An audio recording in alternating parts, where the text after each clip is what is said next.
Today, let's discuss the barriers you may be unaware of that are blocking you from connecting with your audience.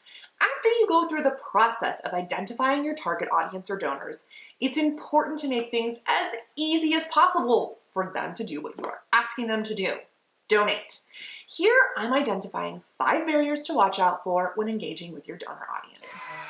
Share with the person that you have teamed up with what are your most effective and important communications. Can really help you determine if your marketing is taking you the distance. Places, media, events, whatever it is that you can blanket and have that consistent messaging. We're all looking for good inspiration. Hi, welcome to the latest episode of the High 5 Nonprofit Marketing Ideas. I'm Julia McDowell, marketing strategist for 5-1s.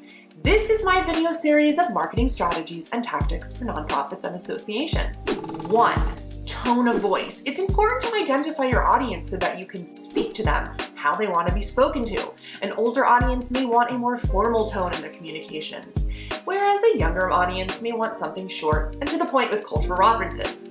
When you're communicating with your donors, don't alienate them by using the wrong tone or type of speech. Research what your target audience prefers and then do your own A/B testing to further determine your do's and don'ts. 2. Jargon. Similarly, don't use jargon that is specific to your organization or niche or isn't widely known.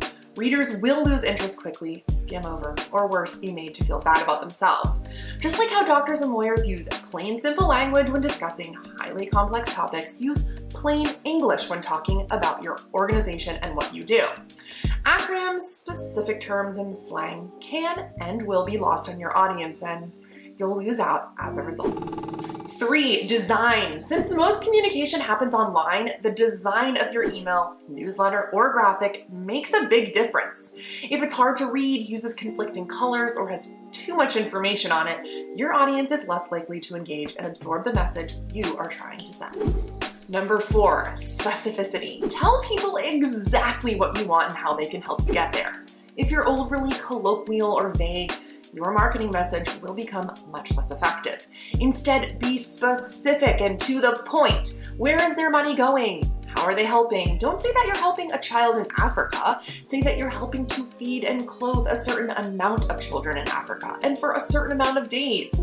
People are more likely to engage and donate when they know exactly where their money is going and how it will help. And last, focus. When you're writing communications to potential donors or your audience in general, don't focus on yourself, focus on the impact your organization can have and how your audience can further that mission.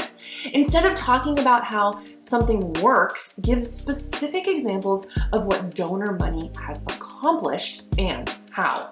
Tell your audience about the changes that were able to occur due to the money you've received, not about the event that facilitated it.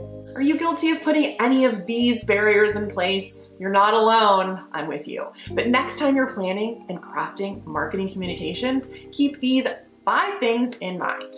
Thanks for joining me for today's High 5 Nonprofit Marketing Ideas. Remember, my inbox is always open. Please drop me an email with any questions at julia@5ones.com.